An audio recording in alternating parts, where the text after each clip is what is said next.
Hello. What's up? This is Shit You Didn't Know. I'm Corey, I'm Logan. and today we're going to tell you some shit you didn't know. So, we took a bit of a break. It's been since Halloween was our last episode, and so Logan went to New York, For real. and I went to the dentist and got all my wisdom teeth removed. So, who do you think had a better vacation? I don't know. You were high for most of it.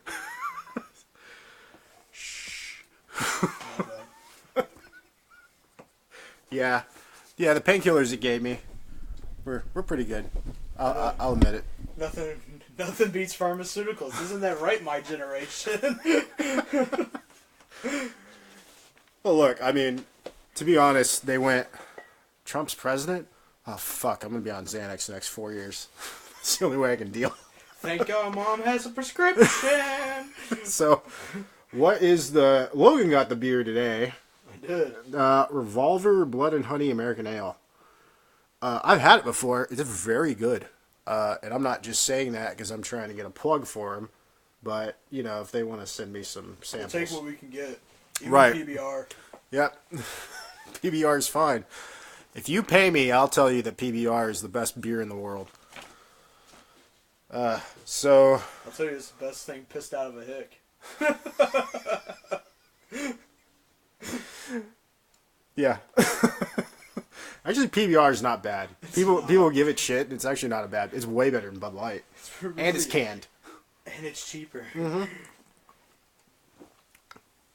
But, I don't know. I don't think anything can top Rolling Rock for me for cheap, shitty beer. I actually like it. True. It's weird. I actually like Rolling Rock. I'm probably one of the few people to say that. So, I still think Steel Reserve is number one, though. If that could even be classified as beer. number one with alcoholics. Right. This one took me a little bit to write. Mm-hmm. You know, I kind of took a vacation, but I think it'll be worth it. So, I'm actually launching a new plan I have. I want to do a story in every state. All right. I'm here for it. Yeah, so I've done Texas, Yep. although I'm not done with Texas stories. I've done Montana, I've done Massachusetts, and I've done... What else have I done? Tennessee. That's right. The Scopes Trial, yeah. Yep. I did Tennessee, I did Massachusetts, did Montana, and I did West Virginia because of the snakes. Yep. So Where was Circus Riot? that was Toronto. We've even done Canada. Yeah, we've done Canada and we've done Britain because of David Icke. We're like the NHL. Mm-hmm. Except more teeth and less fights. But the same amount of alcohol. But where's healthcare? Way worse healthcare. Alright. So, November 6th, 1860, Abraham Lincoln is elected the 16th President of the United States. Lincoln was the first Republican president. And he ran on a platform of banning slavery in all U.S. territories, but not in states where slavery was currently legal. Lincoln won every free state and lost every slave state in the election. Big surprise, I know. Right. So, the South saw the election of Lincoln as a first step in the Republican plan to end slavery nationally. By the time of the election, there were 18 free states and 15 free states, with Kansas a free state about to join. Wouldn't that be like an oxymoron? Kansas, free state? Right. I know that just kind of throws you through a loop. Like, what? Yeah, exactly. So, by this time, the North's population was 21 million and the South's was 9 million, of which 2 million were slaves. The North was the epicenter of manufacturing and technology. They controlled most of the nation's infrastructure, monetary power, and the vast majority of its railway lines. Meanwhile, the South relied overwhelmingly on its agricultural power, mostly its abundant cotton and tobacco crops. Southerners knew that if Lincoln and the Republicans in Congress were able to ban slavery in U.S. territories, that slave states would have less and less representation in Congress as more states joined the Union. So on December 20th, 1860, the government of South Carolina issued a proclamation that they were seceding from the Union. They cited the hostility of non-slave-holding states against slave-holding states, of Northern abolitionists assisting slaves when they ran away, and their right to leave the Union if free states infringed on their freedom to own slaves. Seeing a theme? Yep. So, President James Buchanan's administration declared this action illegal, but took no action and declared that he would not initiate a civil war. The rest of the country, at the time, thought that the South Carolina was overreacting. A former South Carolina Attorney General even remarked that South Carolina is too small for a republic and too large for an insane asylum. Not much different now. So, then on January 9th, 1861, Mississippi voted to secede from the Union. They wrote in their proclamation... That's one we definitely didn't see coming. Mississippi. Well, most of Mississippi doesn't even know the Civil Rights Act exists. What you doing using this bathroom? There are people over there. Wait, I heard we're free. Shh. So, this is their secession declaration. Our position is thoroughly identified with the institution of slavery, the greatest material interest of the world. Its labor supplies the product which constitutes by far the largest and most important portions of the commerce of the earth. These products are peculiar to the climate verging on the tropical regions, and by an imperious law of nature, none but the black race can bear exposure to the tropical sun. These products have become necessities of the world, and a blow at slavery is a blow at commerce and civilization. That blow has been long aimed at the institution and was at the point of reaching its consummation. There was no choice left us but submission to the mandates of abolition or a dissolution of the Union, whose principles had been subverted to work out our ruin. South Carolina and Mississippi had one thing that distinguished them from all other states in the United States. They were the only two states where the slave population outnumbered the free population. So it seems like these two states had a lot to lose if slavery was ever outlawed, right? Florida was the third state to secede, doing so on January 10th. By 1860, 44% of Florida's population were slaves, who mostly worked the cotton fields in the northern part of the state. Fucking Florida. Oh, you can't just retard white people. Yeah. Well, yeah. So, Alabama seceded the next day. Then Georgia, then Louisiana, then Texas on February 1st, over Governor Sam Houston's very, very vocal opposition. The Texas Secession Convention stated, "We hold as undeniable truths that the governments of the various states and of the Confederacy itself were established exclusively by the white race, for themselves and their posterity, that the African race had no agency in their establishment, that they were rightfully held and regarded as an inferior and dependent race.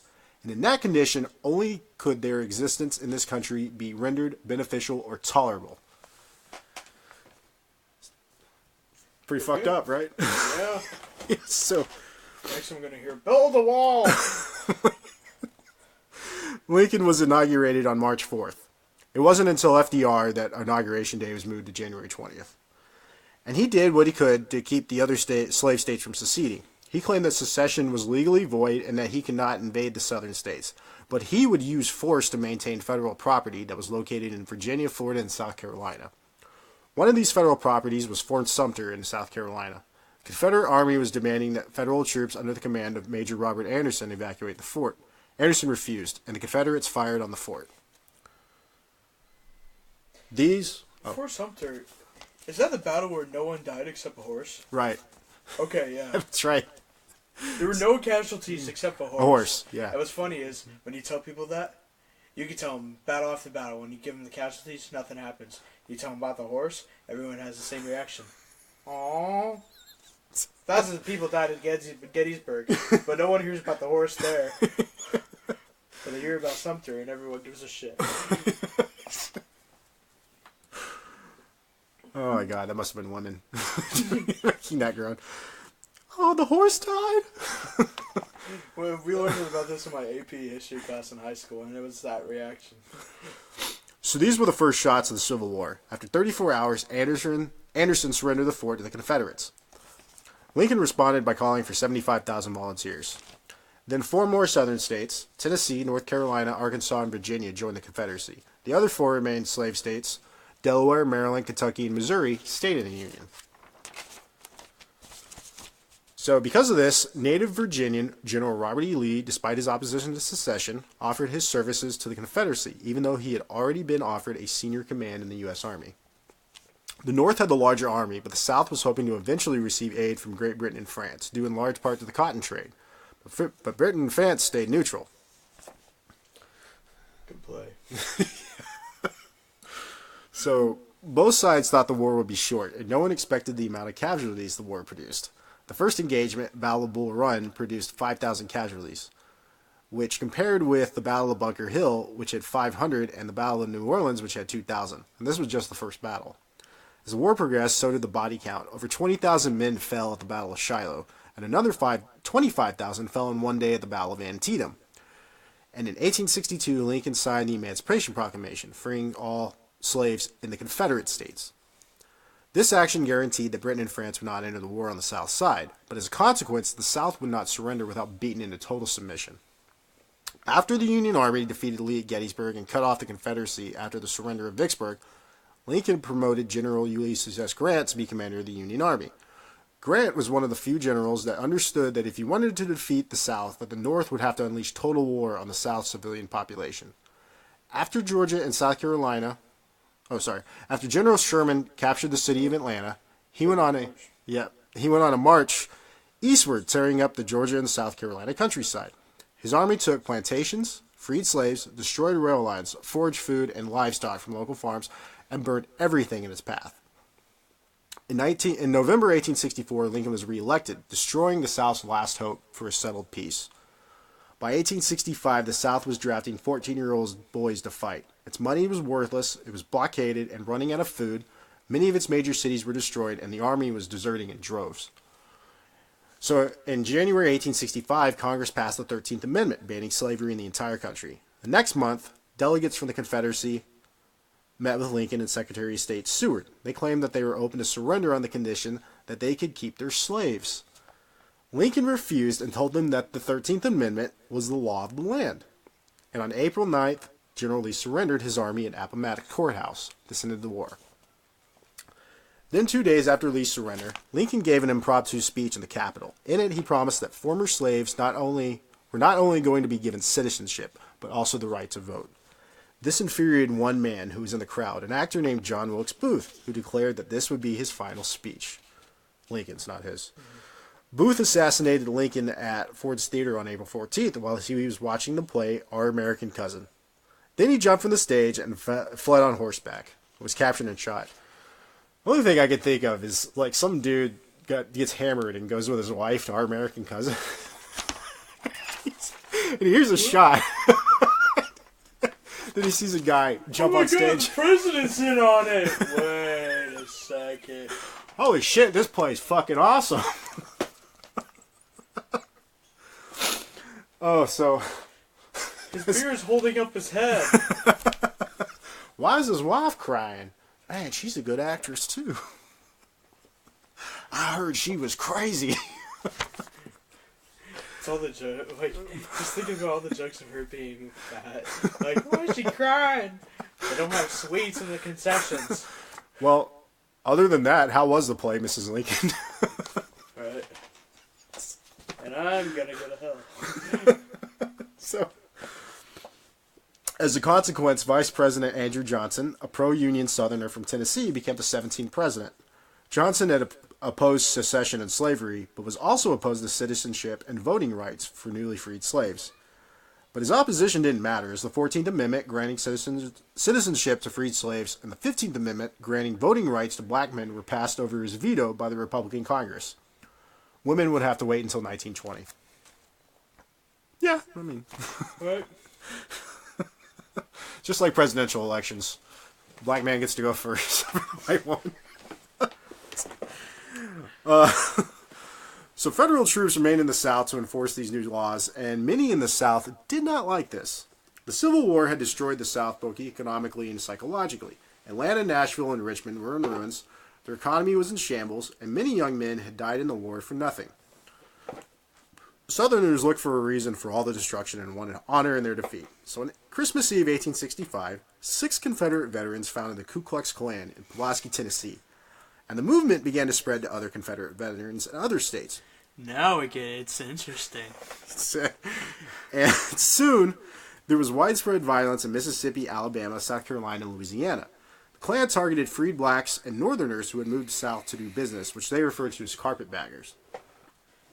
In 1867, they elected their first leader, Nathan Bedford Forrest, a former Confederate general, and he went to work spreading the organization around the South. Their main goal was to stop blacks from voting in the 1868 election. By the time the election was over, 2,500 people were murdered in South Carolina, Louisiana, and Mississippi. And many black homes, businesses, and churches were burned down. But nonetheless, Ulysses S. Grant was still elected president, and his first priority was to go after the Klan mercilessly. By 1871, the Klan had all been destroyed. So, it was around this time that the term Lost Cause first appeared in a book called The Lost Cause, A New Southern History of the War of the Confederates, which was written by a Virginian named Edward Pollard. In it, he promoted several pieces of alternative history. In particular, he dismisses the role of slavery in starting the war and understates the cruelty of the institution, promoting it instead as a way of improving the lives of Africans, stating, "We suggest a doubt here whether the odious term slavery, which had been so long impaired by the exaggeration of northern writers upon the judgment and sympathies of the world, is properly applied to that system of servitude in the South, which was mildest in the world and one that elevated the African." You know, I bet that's what they felt. Elevated. Oh, you mean I can work in this field all day for nothing? Damn, boss, thank you. I don't feel elevated yet. Step on the higher part of the plantation. Oh, that's better. But it was articles written by former Confederate General Jubal Early for the Southern Historical Society that established the Lost Cause as a long-lasting cultural phenomenon. There were 52 volumes of papers published over a decade. In it, Early laid out the tenets for the Lost Cause. Some of these theories included: 1. He claimed that Southern states didn't secede to preserve slavery, but to preserve states' rights in the force of federal tyranny. 2. He claimed that slavery was a benevolent institution in which slaves were treated kindly and fairly. They were introduced to Christianity and were protected from the cruelties of life outside of bondage. The cruelties were from the slave masters getting them back. Obviously, they hadn't seen 12 Years a Slave. Yeah, it's so fucked up. Or Roots. Early promoted the concept of Southern soldiers as honorable and noble rebels, ignoring the fact that the Confederate government started drafting soldiers as early as 1862. So many were volunteers. Were not volunteers. He painted them as underdog heroes fighting a hopeless cause against a numerically superior Union force. 4. Early perpetrated the myth that Robert E. Lee was one of history's most brilliant tacticians, and that Union generals, and Grant in particular, were clumsy butchers who only succeeded because of the total war that he waged on Southern civilians, and therefore they won in a dishonorable way. Early's writings began to gain steam through Virginia and the rest of the South over the rest of the 19th century. Simultaneously, former Confederate veterans began to form groups throughout the South. Their goals were to perpetuate the memories of their fallen comrades and to care for those who had been disabled in the war. In February 1889, a committee of veterans in New Orleans met to establish a regional Confederate Veterans Association. They adopted a constitution and chose a new name, the United Confederate Veterans. At first, the organization was formed mainly for soldiers from Louisiana, Mississippi, and Tennessee, but it spread through the rest of the South. And in 1894, another group, the United Daughters of the Confederacy, was formed in Nashville, Tennessee. So is this leading into the Sons of the Confederacy or whatever? You'll see. Okay. Which was exactly what it sounds like. It was women who were direct descendants of Confederate veterans. The last decades of the 19th century saw a rise in women's groups all over the country devoted to causes such as progressive reform, prohibition, women's voting rights, scientific advancement, and general self-improvement. But this would be something entirely different. United Daughters of the Confederacy, or UDC for short, spread rapidly through the South. In its first year alone, 20 chapters were chartered. 6 years later, there were 412 chapters. And by 1919, 100,000 women were members, the largest voluntary women's organization in the South. The founders of the UDC emphasized the importance of furnishing authentic information from which a conscientious historian will be enabled to write a correct and impartial history of the Confederacy during the struggle for Southern independence. Of course, this correct and impartial history was the same as Jubal Early's view of the Confederacy. The UDC's most important work, though, was public relations and its influence in public education in the South. The UDC's and Jubal Early's tenets started to make their way into history textbooks through the South. These views included, again, states' rights, not slavery, was the reason for the war. The North had provoked the fighting. Confederate soldiers were uniquely valorous. All Southern women were steadfastly devoted to the cause. Large numbers of enslaved people were supportive of their masters and supportive of the South's cause. The North only won because of money, industrial power, and its willingness to sacrifice its men. And most importantly, secession was lawful, and the Confederates were not treasonous. I don't know how you square that circle. Right. By 1920, the UDC was giving free textbooks to schools in the South and had the power to remove any history that they deemed impartial. And that ball just kept rolling down. For example, they would put in books that, especially notably in the Georgia textbooks in the 1930s and 40s, that slavery was good for Africans. It taught them Christianity and gave them something to do. I bet the same book said Christopher Columbus was a hero. Yeah, I'm sure. I'm sure. So, and those natives deserved the blankets, even though it was years before. If they didn't want Christopher Columbus to conquer everything, why would God kill all them Indians? And it had to be him because Cortez, the damn Spaniard, got treasoned. So once the white students were done with their UDC approved books, they would then be recycled down to the black children in the segregated schools. It's like getting a rented book for college. Yeah. It's got random scribbles in it. It's already highlighted. Oh, that's so fucked up. This removed the little control that black teachers had over the curriculum in segregated schools. So the UDC also went to work erecting statues all across the South that immortalized not only Confederate soldiers, but also generals and politicians. In 1906, the UDC received permission from the federal government to erect a monument at Arlington National Cemetery. Ironically, the same battlefield that had people they were shooting at in it. In 1907, they erected a statue of Jefferson Davis in Richmond. In 1909, another statue of a Southern soldier was erected in Charlottesville, Virginia. And then another was put up at the University of North Carolina in 1913. To this day in Richmond, there is an area of the city called Monument Row that has giant statues of Robert E. Lee, Stonewall Jackson, and Jefferson Davis there. Okay, so one day in high school we had this one kid just started arguing. We had this whole big debate, and his whole thing, but for this debate was Jefferson Davis wasn't the president. It was Robert E. Lee. No one gave a fuck about Davis. Robert E. Lee was the truest son of the Confederacy. Everyone's going at all this, but pretty much had the same reaction everyone else has about Jefferson. Jefferson Davis. Yeah. I mean, no one cares about Davis. Yeah, that's true.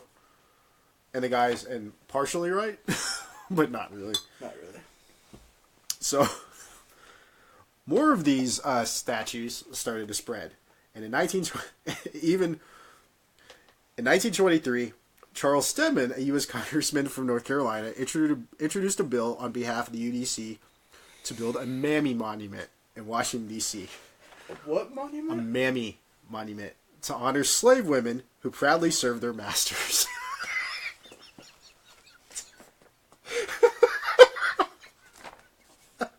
According to Stedman, the very few who are left look back at those golden days as the happiest hours of their lives. I just had a flashback from Django Unchained where he spreads the blood on her face.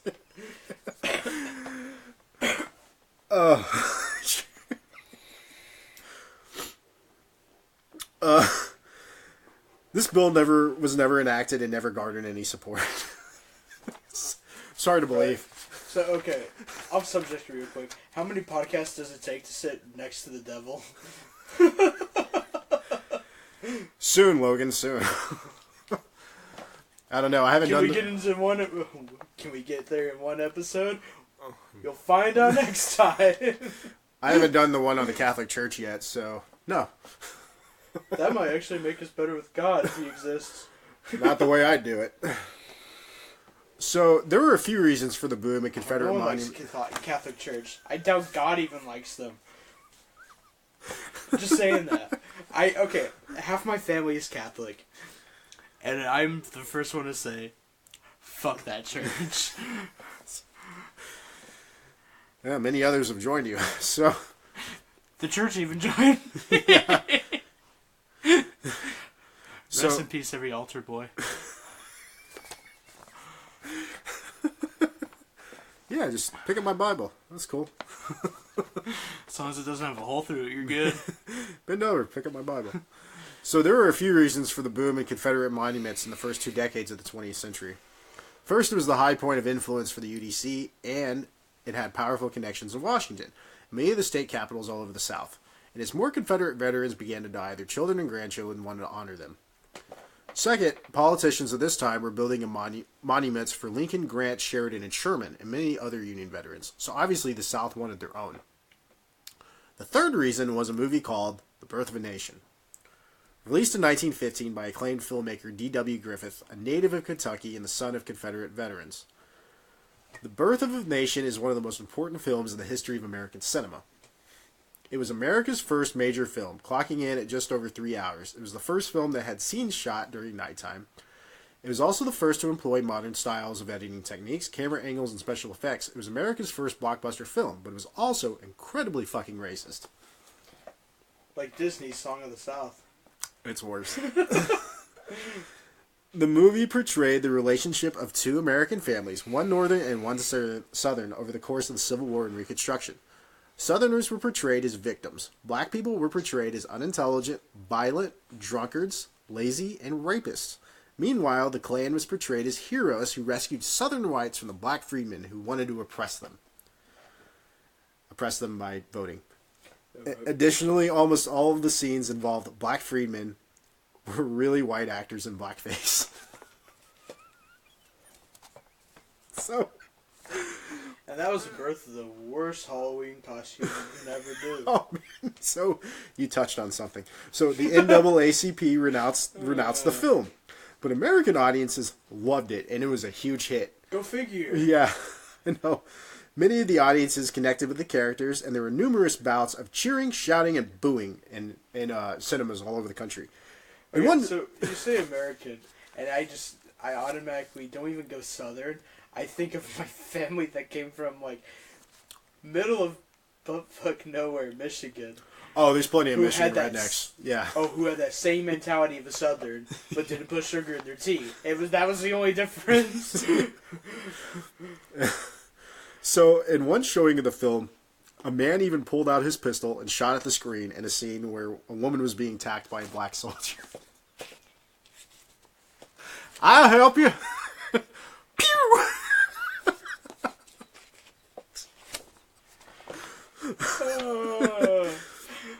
So, over its initial run, the film generated $60 million in ticket sales, equivalent to $1.5 billion today. So it'd be like the fourth biggest movie of all time if it was, yeah. I bet tickets were like a dime back then.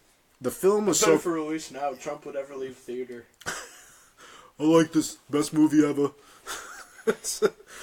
The film was so popular that it became a cultural phenomenon. Merchandisers made KKK hats and aprons. Ushers dressed in Klan robes for the premieres across the country. In New York, there were Klan-themed balls. And in Chicago on Halloween, thousands of college students dressed in robes for a massive Klan-themed party. You're looking at Chicago now. How Makes long sense. do you think that party would last? nowadays. Oh, no, there'd be so many Donnybrooks. You just see like a flash of blue, and then some machine gun. Just a bunch of drunk Irish guys stabbing each other. That's all there would be. So the Los Angeles Times called Birth of a Nation the greatest picture ever made and the greatest drama ever filmed.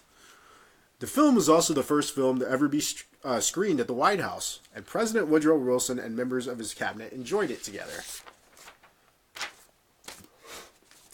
Between the expanding influence of the UDC and growing acceptance of whitewashed history in film, the Confederate monuments expanded even further across the South and were met with virtually no resistance. By 1929, there were Confederate monuments in every former Confederate state, and also Kentucky, Indiana, Iowa, Maryland, Missouri, Montana, New Jersey, New York, Ohio, Pennsylvania, Oklahoma, West Virginia, Washington, and California. I don't know. So... And it wasn't just monuments. Fort Hood in Texas, Fort Lee in Virginia, Fort Benning in Georgia, Fort Polk in Louisiana, and Fort Bragg in North Carolina are all U.S. Army bases named after Confederate generals. Robert E. Lee and General Stonewall Jackson were also put on coins and postal stamps in the late 1920s. In 1951, the last Confederate veteran, Pleasant Crump, yeah, that's his name, died in Lincoln, Alabama. By the time of his passing, the cause that he had fought for had been completely rewritten. This is a passage from his obituary in December 31st, 1951. Colonel Pleasant Crump passed away 86 years after the guns of war were stalled. The last of Alabama's gray-clad warriors, who battled valiantly under the stars and bars, joined many of his gallant comrades in gray. The Valhalla of heroes, where they will be together for all eternity. So, when they made it to the Valhalla of Heroes, what did they do with all their whips when they got there? Maybe Thor raped him. He just took it. Right. I know the fucked up shit you did. Is that the crack of thunder? No. It's Billy Bob getting beat by Thor. Oh, God damn it! As long as you don't hear someone scream harder, I think you're good. So, as the last Confederate veterans died off, the Civil Rights era began to take shape. And little by little, African Americans began to gain rights that were denied to them since the Civil War ended. In 1954, the Supreme Court overturned the separate but equal doctrine and desegregated Southern schools. Then bus segregation was ruled unconstitutional in 1956. Then the Civil Rights Act was passed in 1964, barring discrimination in employment practices and public accommodations. Then in 1965, the Voting Rights Act was passed. Then in 1967, bans on interracial marriage were overturned. And in 1968, the Fair Housing Act was passed. So, of course, many whites in the South reacted to these 14 years of rapid change with a calm disposition. No. Not at all. So, not... A calm disposition and anything with America do not go hand in hand. What are you doing? Making what? I didn't like that thing you put on Facebook. God. So not really. Instead, they elected Richard Nixon and began to lead the Democratic Party in droves. Nixon ran his '68 campaign using the Southern strategy and focused on issues like law and order, states' rights, and the Vietnam War. Nixon then ran for re-election and won over 70% of the vote in the South, the first time a Republican won every Southern state. Through the last 40 years, Americans are still divided over what they feel the Civil War's cause was. This is mainly due to the fact that in public schools in the South, slavery is a factor, but not the main one. For decades, publishers of textbooks went out of their way to not offend Southern sensibilities, and would often publish two different textbooks, one for the South and one for everyone else. So who are the snowflakes? So everyone else. Right. So the result of these decades of obfuscating the true reason of the Civil War are telling. According to a recent poll in 2015, only 56% of Americans believe that slavery was the cause of the Civil War. It seems fucking crazy. While 40% believe it was mostly about states' rights or another reason. Only 18% of high school seniors could name slavery as the main cause of the Civil War. Oh, I'm not gonna lie. they teach that, like, so many teachers, especially down here at least, focus on, it really wasn't slavery, it was all of this. Right. But the leading cause. Yeah. Yeah. So additionally, 85% of high school students don't know that it took an act of Congress to ban slavery. In a poll in the South, only 45% of those asked claimed that Civil War was about slavery, while 50% claimed it was about states' rights. So that means that people who know the correct information are a minority in the South, which is hardly surprising. So in the South, ignorant students are becoming ignorant citizens, who then become ignorant voters. The United Daughters of the Confederacy, as it would seem, did their jobs. So if you're still not sure what the cause of the Civil War was, here's a quote from Confederate Vice President Alexander Stephens, made on March 21st, 1861. This should make it clear. Our new government is founded upon the great truth that the Negro is not equal to the white man. That slavery, subordination to the superior race, is his natural and normal condition. This, our new government, is the first in the history of the world based upon this great physical, philosophical, moral truth.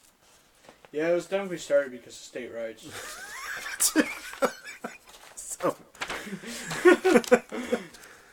I didn't hear one word about slavery. I can't even go through with that. it's amazing the amount of bullshit you have to swallow to believe that. I know. It's amazing about the amount of bullshit everyone did swallow to believe that. In 2017, in Charlottesville, Virginia, there was a Unite the Right rally where the American Nazi Party, Neo-Confederates, and members of the alt-right got together and protested to keep up the statue in Charlottesville. Was it sponsored by Budweiser? Budweiser! No, that's probably Pabst Blue Ribbon, actually. That one. Heineken. No, they're Dutch. They're Dutch. Yeah, they're not German. Yeah, so in this Unite the Right rally, one of the guys from it drove his car into a group of people and killed somebody. Yeah, for states' rights. What's funny is back then you gotta be going about like 20 miles an hour. Yeah. You could've just like walk out of the way. Guess what vehicle it was? Model A? Model T? What's the official redneck mobile that's not a truck? Dodge Charger.